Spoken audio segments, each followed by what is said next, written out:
Bom dia. Vamos abrir nossas Bíblias em Romanos capítulo 8.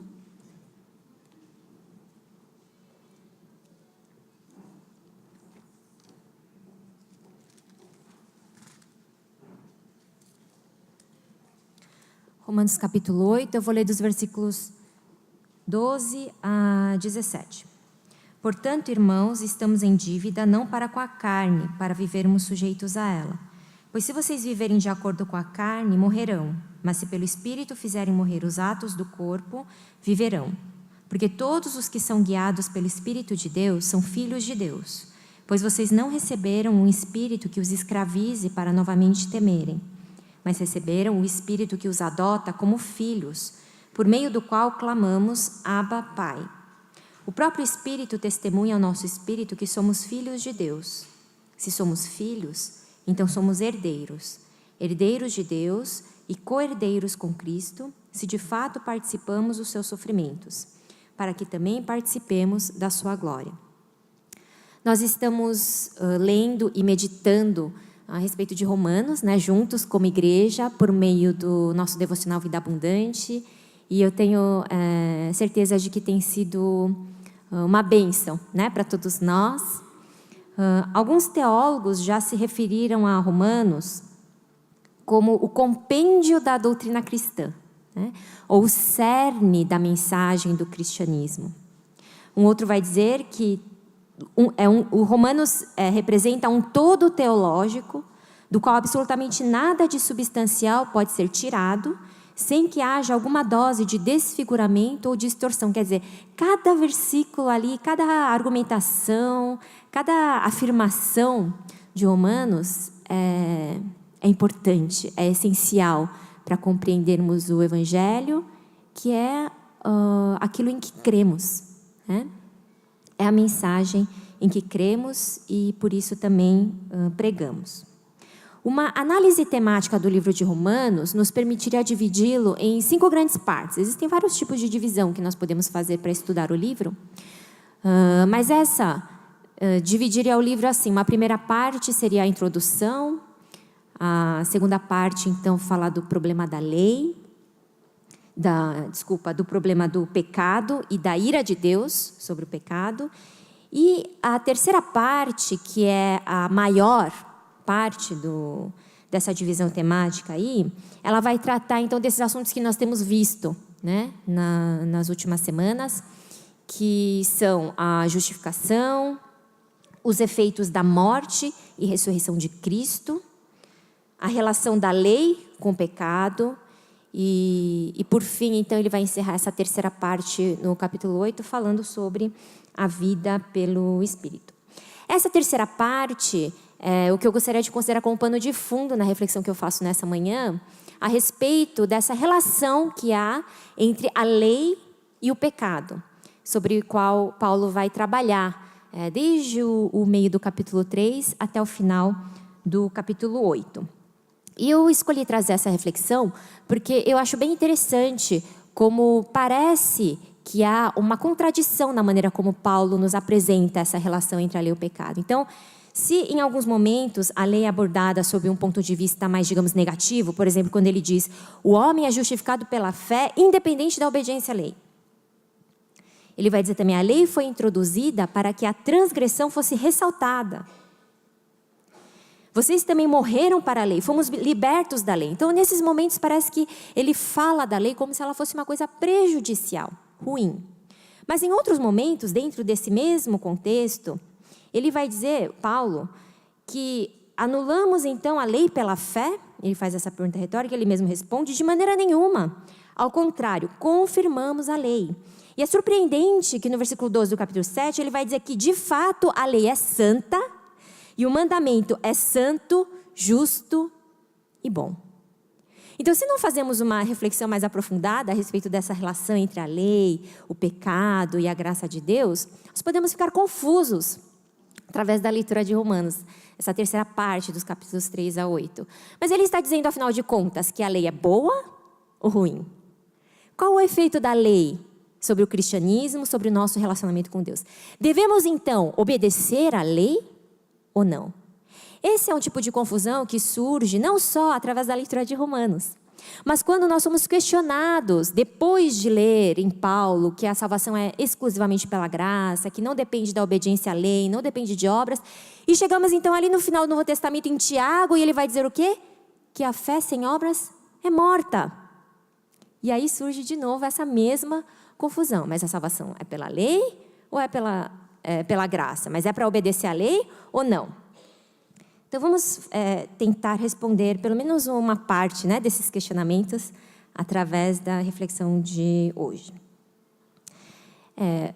Primeiramente, é importante nós entendermos que afirmar que a lei é santa, é justa e é boa, não é contraditório, não exclui a outra afirmativa de Paulo de que não podemos ser salvos pela lei. Então, o fato de a lei ser santa, justa e boa, não necessariamente deve implicar em que a salvação venha através da obediência a ela. Então, são duas realidades que podem conviver juntas sem nenhum problema. Então, a lei é boa, é santa, é justa, ok. A lei por si só, ela não tem problema nenhum consigo mesma. E ela não causaria nenhum problema algum para nós também.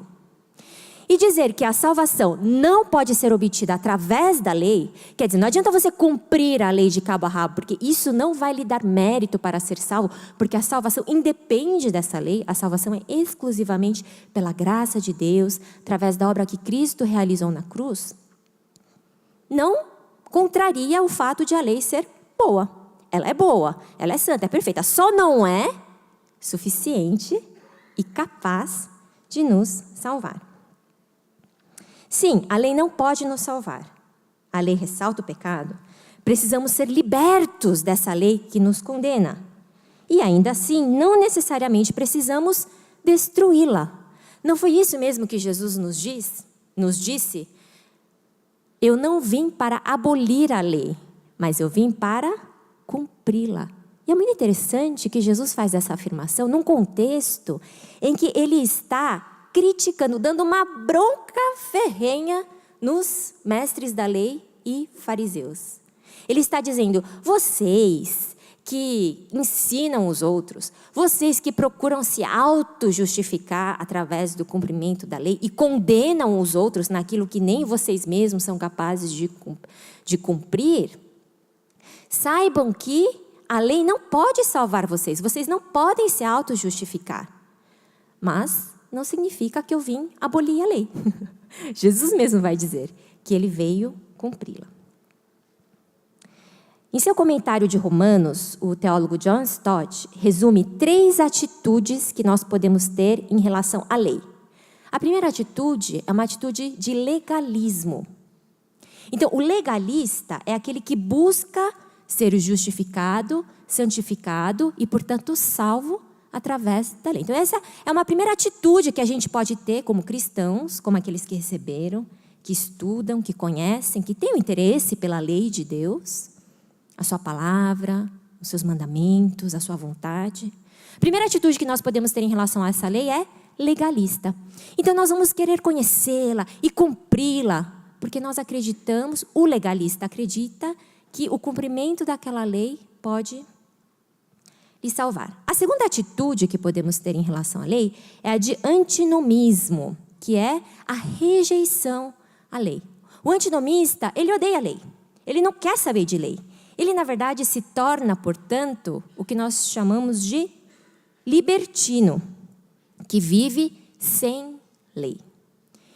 Então, dentre as 3 atitudes que podemos ter em relação à lei, a primeira é a de legalismo. Cumprimos a lei e a consequência, procuramos cumprir a lei. E a consequência disso é a culpa, na maioria das vezes, né? Porque não estamos conseguindo cumprir a lei, como achamos que deveríamos conseguir cumprir para sermos aceitos diante de Deus. A segunda atitude, que é o extremo oposto dessa primeira, é a de antinomismo, de rejeitar a lei, de dizer, não tem lei, eu faço o que eu quero.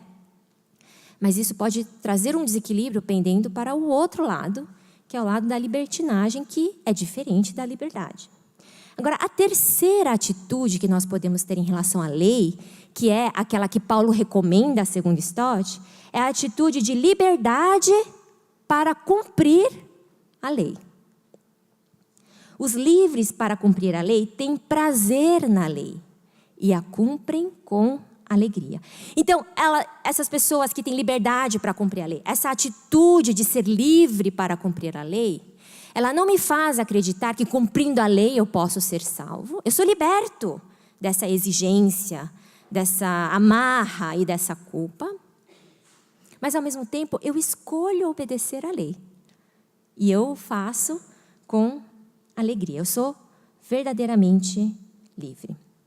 Esses que são livres para cumprir a lei, ao mesmo tempo em que reconhecem que a força para cumpri-la provém do Espírito, sabem que a lei, ela mesma, não pode nos salvar.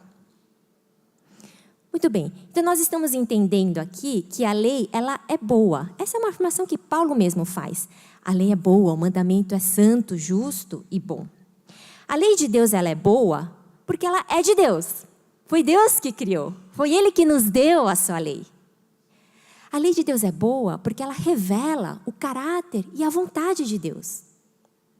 E o caráter e a vontade de Deus são bons, são santos e são justos. Então, por isso, a lei, ela é sim boa. A lei também ela é boa porque ela revela o pecado. No versículo 7 do capítulo 7, Paulo vai dizer: eu não saberia o que é pecado, a não ser por meio da lei. Então é assim, é como se eu estivesse vivendo sob o pecado e não enxergasse aquele problema.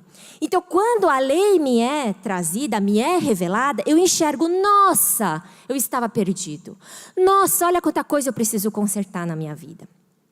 Então é essa argumentação que ele vai desenvolver ali, principalmente nos capítulos 5 e 6. Que o fato de a lei chegar e você falar, nossa, eu estou podre, não significa que a lei te apodreceu. Você não ficou podre por causa da lei. Você já era. E a lei te ajuda a enxergar isso. Isso é maravilhoso. É como um diagnóstico. Você precisa dele para iniciar o processo da cura. Então, na verdade, essa lei que num primeiro momento parece nos condenar, nos acusar, pesar sobre as nossas vidas, é a lei que revela a vontade e o caráter de Deus para nos apontar o caminho para a cura e salvação disso que ela está mostrando que é um problema, que é o pecado. A lei aponta para um padrão, um absoluto, que é distinto de mim mesmo. Enquanto não há uma lei, que é um padrão, que é um absoluto, e isso só pode vir de alguém que é o padrão e o absoluto, que é Deus. Então, enquanto eu não tenho a revelação, o conhecimento da lei de Deus, eu posso viver não somente pecando, mas achando que não há problema nenhum nisso. Porque não há um parâmetro com o qual eu possa comparar, onde eu possa me espelhar e que possa dizer para mim, isso aqui não está conforme o meu caráter. Isso não é conforme a minha vontade. Isso não vai te gerar vida. E aí, quando eu falo dessa questão do padrão, do absoluto, daquilo que é distinto de mim e que me aponta, então, o que é certo e errado, eu lembro daquela polêmica do vestido. Não sei se vocês se lembram, se o vestido era dourado e branco ou se era azul e preto, né? Assim, só uma pesquisa para me consolar. Quantos enxergam o vestido dourado e branco? Ai, gente, não faz isso comigo. Ah, obrigada. Porque eu não enxergo azul e preto, né? Então, no começo eu não entendia, eu achava que era uma piada, um meme. Mas eu fui descobrir que havia uma resposta para qual é a cor do vestido. E que a resposta era que o vestido é azul e preto. Mas eu não enxergo azul e preto. Então, para mim foi assim, particularmente frustrante. Mas o fato de eu não enxergá-lo azul e preto, mas branco e dourado, não significa que o problema está no vestido. Segundo o que eu procurei, né, a explicação, e na verdade nenhuma explicação me satisfez. Se algum dos irmãos tiver uma explicação de por que eu enxergo branco e dourado, se você puder me ajudar nisso. Mas dentre elas, a mais assim próxima, né, da sensatez, foi a que dizia que é um problema no cérebro. assim, né? Eles usam palavras técnicas para para deixar a gente menos abalado, assim, né? Como o problema que o cérebro está tentando compensar a variação cromática, mas isso eu entendo que é um problema no meu cérebro, assim, que eu enxergo uma cor que não corresponde à realidade. Mas a culpa não é do vestido, e se a gente pode dizer que alguém é culpado por essa incompatibilidade, a culpa seria do meu cérebro, no caso. Mas, de qualquer forma, foi interessante essa busca por uma resposta definitiva. Que a conclusão dessa polêmica não foi de tanto faz. O vestido pode ser azul ou preto, e pode ser azul e preto ou branco e dourado. Eu achei muito interessante que havia sim um padrão. Havia sim um absoluto. Havia sim uma lei que dizia que aquele vestido é azul e preto. Quer eu goste ou não. Quer eu o enxergue assim ou não. E aí, a partir daí, então, é que vem as consequências. Quem enxergou azul e preto falou, não, acho que meu cérebro estava tudo aqui. E quem enxergou branco e dourado viu que tem essa compensação da variação cromática que o cérebro tenta fazer. Da mesma maneira, seria inadmissível concluir que a lei é culpada por eu não conseguir cumpri-la. Que quando eu coloco a minha vida, eu espelho a minha vida na lei de Deus, que é santa, justa e boa, porque é a revelação desse caráter e dessa vontade de Deus, que são santos, justos e bons. Eu não posso dizer que o problema está na lei, mas há algum problema em mim que me impede de me conformar a essa lei. Eu estou doente. Preciso de cura. Como então eu posso ser curado desse pecado que habita em mim, que é o desabafo que Paulo também vai fazer? Miserável homem que eu sou, quem vai me livrar do corpo dessa morte? Porque o bem que eu quero eu não faço, e o mal que eu não quero eu faço. E tantos de nós nos identificamos com essa passagem, né? O problema é a gente terminar só aí, passar 20 anos de vida cristã, 30 anos de vida cristã só repetindo esse versículo. Às vezes a gente tem que prosseguir ali, que ele vai dizer, graças a Deus, porque por meio de Cristo, eu posso então viver para glorificá-lo. Eu posso viver sendo santificado e me assemelhando a Ele. Sim, há uma solução para esse pecado que habita em mim, para essa minha inclinação natural de ser contra Deus, de estar e ser independente dEle, que é a definição a rigor do pecado. E essa solução não é o cumprimento da lei, embora a lei seja assim, santa, justa e boa. A lei é importante para nos manter conscientes de Deus, mas ela não determina a nossa identidade ou a nossa posição diante de Deus. Então, ainda que diante da lei eu perceba que eu não estou conforme Deus, que eu estou ainda sendo dominada pela lei do pecado, que eu ainda sou escravo do pecado, a lei não vai determinar que por isso eu não tenho esperança.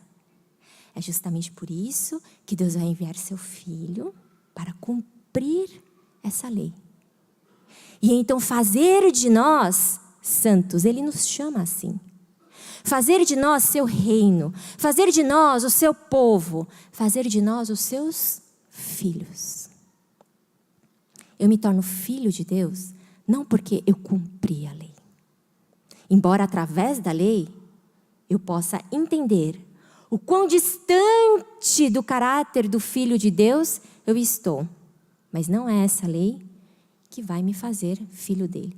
Então, entrar na presença de Deus, ser adotado como filho de Deus, isso somente é possível pela exclusiva graça do nosso Pai.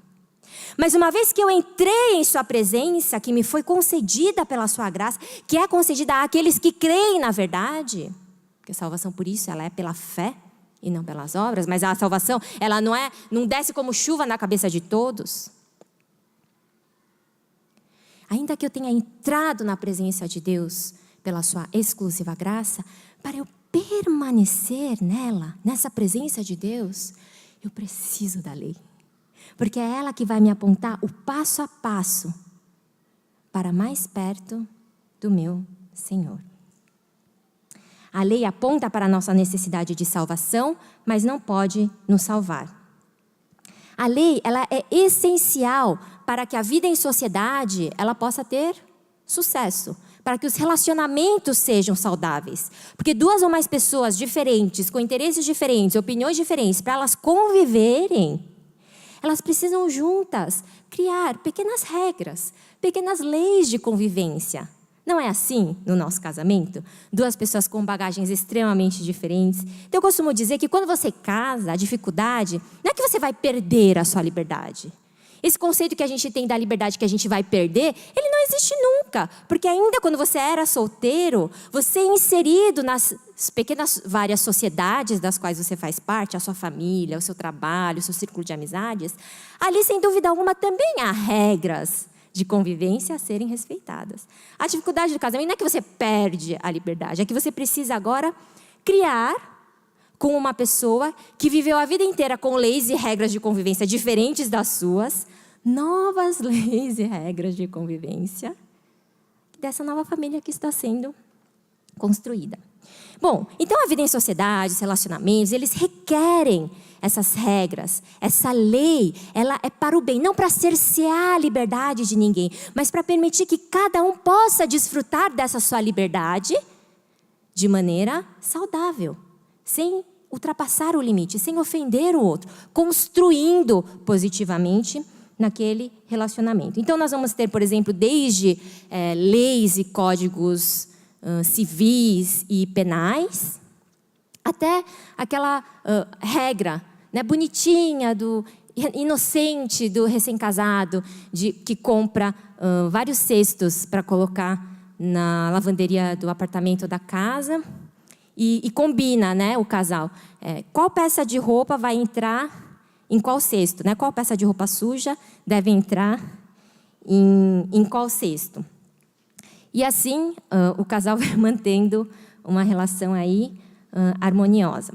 O fato de um homem matar o outro e ser então julgado e condenado por aquela lei penal, não quer dizer que ele o fez por causa da lei. Na verdade, a lei ela é boa, mas é a atitude dele, a intenção que o levou a cometer aquele crime, que é o problema. A lei só vai indicar que aquilo, só vai denunciar, expor o problema que estava aí dentro e que então se externalizou através daquele ato que é crime por causa da lei debaixo da qual aquela pessoa está. Em casa, nós também temos as nossas regras e leis de convivência. Por exemplo, quando nós ensinamos aos nossos filhos que depois de comer, ele precisa levar o prato para a pia.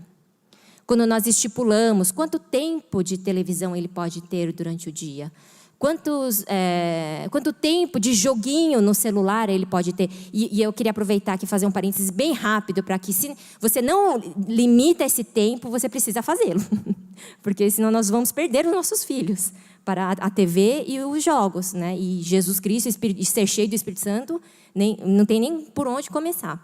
Então, nós precisamos de fato limitar. Só que não é o cumprimento dessas regras e leis que fazem de qualquer criança o meu filho. Na verdade, eu coloco essas regrinhas e leis para os meus filhos porque eu os amo. Porque eu os amo é que essa lei é trazida. Eu não quero que eles cumpram essa lei como condição para serem amados. E assim funciona o nosso relacionamento com Deus. Quando Ele nos dá leis, quando Ele nos dá regras, quando Ele nos fala sobre santidade, quando Ele nos fala sobre sermos libertos de hábitos, de vícios que não são conforme o seu caráter e santidade, quando Ele nos fala sobre abrirmos as nossas bocas para comunicarmos vida e não veneno e morte, quando Ele nos fala sobre perdoar até 70 vezes 7, quando Ele nos fala para oferecer o outro lado do rosto quando apanhamos de um lado, quando Ele nos fala para entregarmos tudo o que temos, quando Ele nos traz essa lei, não é porque Ele está querendo nos ensinar o caminho para sermos aceitos e amados. Não, ser aceito e amado independe da lei. Depende somente da sua graça e do seu amor e da obra que Ele realizou na cruz. Mas porque Ele nos ama, Ele quer nos ver saudáveis. Ele quer nos ver amadurecer. Ele quer nos ver permanecendo nessa presença que Ele disponibilizou pela sua graça. E para isso, nós precisamos da sua lei. Precisamos conhecer. Precisamos obedecer essa lei. A gente acha que a lei e o amor são contraditórios, mas no estudo que Tim Keller faz a respeito do casamento, no seu livro O Significado do Casamento, ele diz assim: a relação de aliança é uma combinação extraordinária de lei e amor.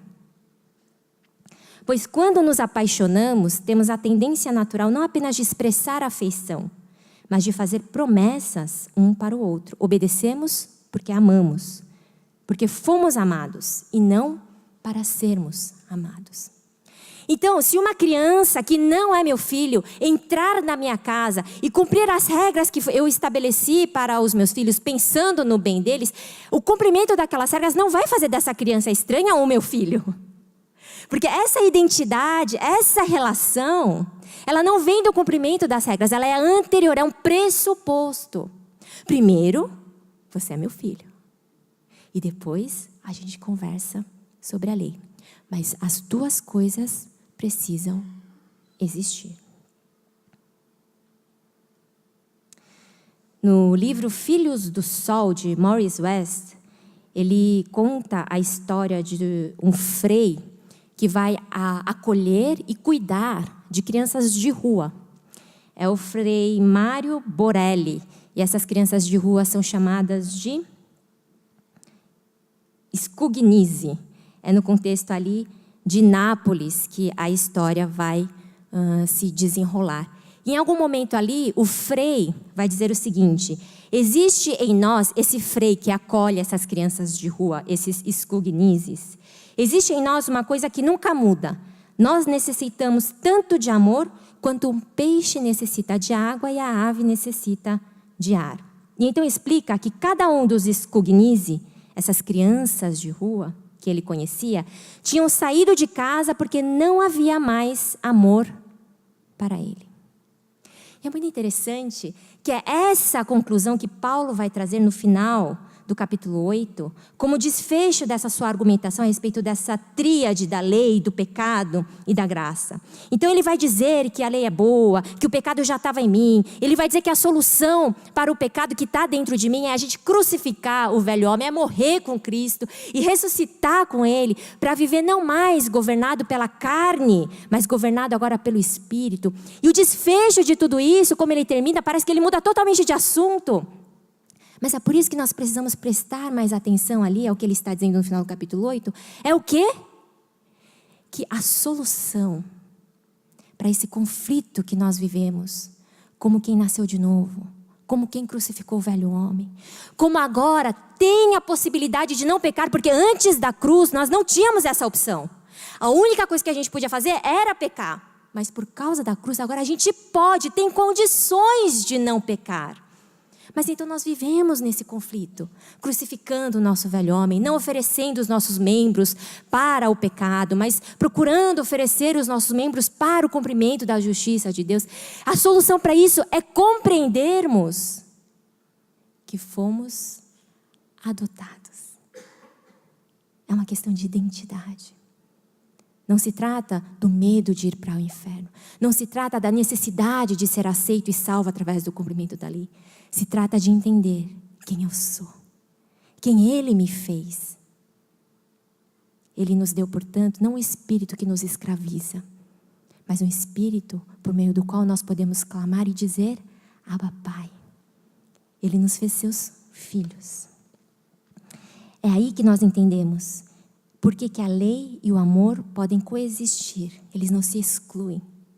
Porque quando você ama, você quer satisfazer a pessoa amada. Você quer cumprir os desejos do coração da pessoa amada. Você não quer desagradar a pessoa amada. Quando você ama a Deus, o seu interesse está sim em cumprir a sua lei. Não para ser amado, mas porque você foi amado. Essa é a mesma reflexão que Henri Nouwen vai fazer na volta do filho pródigo, quando ele fala a respeito do filho mais novo. que o motivo que traz o filho mais novo de volta para casa, naquela parábola que Jesus nos conta em Lucas 15, não é entender, não, agora eu vou fazer direito. Não, agora eu vou devolver a parte da herança que eu tinha levado do meu pai. Está aqui, pai, ó, trouxe com juros, com a correção, rendeu. O que faz com que o filho mais novo volte para casa, tome a decisão de voltar para casa, é quando ele está no meio dos porcos e ele fala, cara, por que eu estou vivendo que nem um porco? Eu não sou um porco. Eu sou filho do meu pai.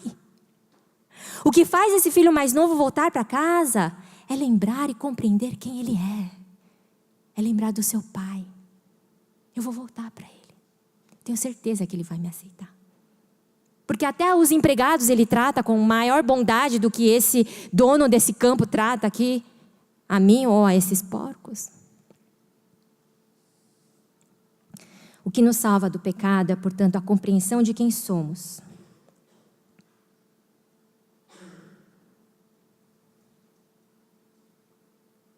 O filho mais novo voltou para a casa do pai, não pela falência que suas próprias escolhas causaram, mas pela compreensão de sua identidade. Apesar de seu pecado, ele ainda era filho, e ele sabia que seu pai era bom. Ele não voltou para casa para devolver-lhe a quantia que tomara antes. Ele não voltou para casa porque descobriu, da casa do pai, porque descobriu que podia viver diferente. Mas ele voltou para a casa do seu pai, porque ele se lembrou de quem ele era, filho. Eu gostaria de compartilhar essa palavra nessa manhã e ao mesmo tempo compartilhar esse convite que eu acredito que Deus nos faz. Talvez para nós que temos reagido à lei com legalismo, Deus está nos alertando. Ei, não é a sua religião que vai te salvar. É outra coisa, presta atenção. Vamos voltar para a essência?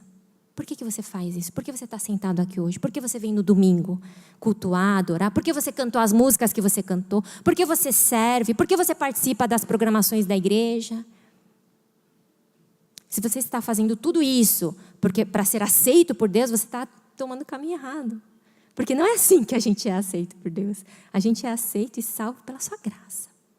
Não por que a gente faz, mas por o que Ele fez.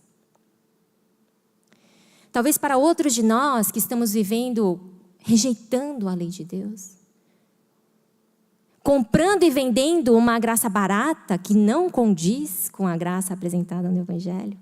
Eu vivo do jeito que eu quero, eu sou senhor de mim mesmo e Deus que me perdoe. Também não funciona assim, porque o nosso Deus é um Deus sério. Ele é santo, Ele é perfeito. Ele não convive com o pecado. Ele não consegue conviver com o pecado, porque isso é contrário à sua natureza. Então Deus está nos chamando para entendermos que a nossa relação com a lei precisa ser de liberdade. Liberdade para obedecer à lei. E como nós podemos fazer isso? Quando nós entendemos o quanto somos amados. Quando nós compreendemos o amor de Deus.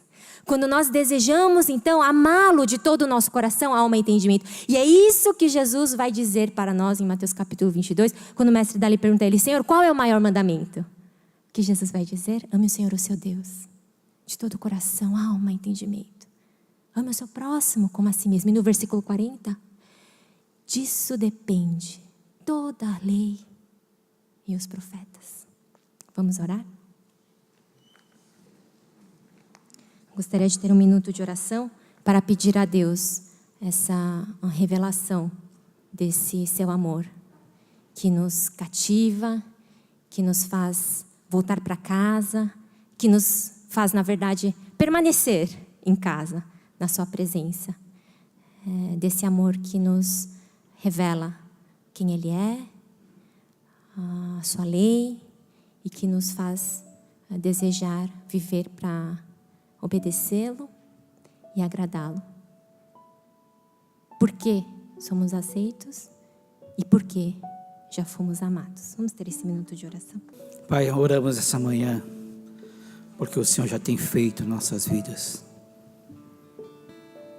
Faça-nos reconhecer, ou faça enxergar o que o Senhor tem feito em nossas vidas, Senhor, para que nós possamos viver pela Tua graça, Pai, pelo seu amor.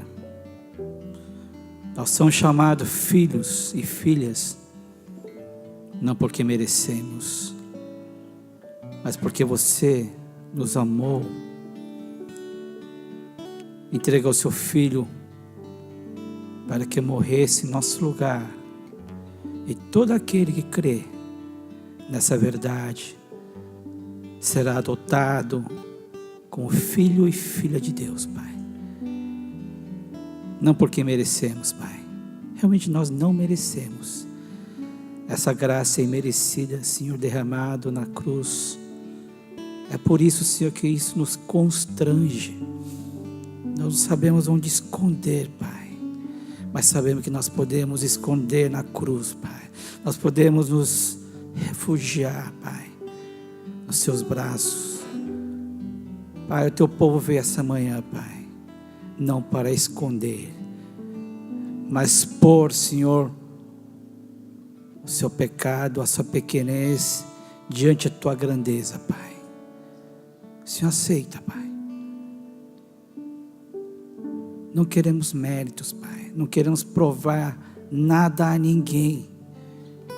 E nem queremos ser mais santos que ninguém aqui, Pai. E muito menos julgar aquelas pessoas que fazem algo errado só porque eu faço algo certo, Pai. Somos todos iguais, Pai. Todos iguais. Quando nós chegamos ao sopé da cruz, quando nós nos achegamos na presença da tua graça, somos todos iguais. Ó Pai, faça viver mais uma semana, não querendo provar nada a ninguém, Pai, mas imerso na tua graça, Pai. Em nome de Jesus Cristo oramos. Amém.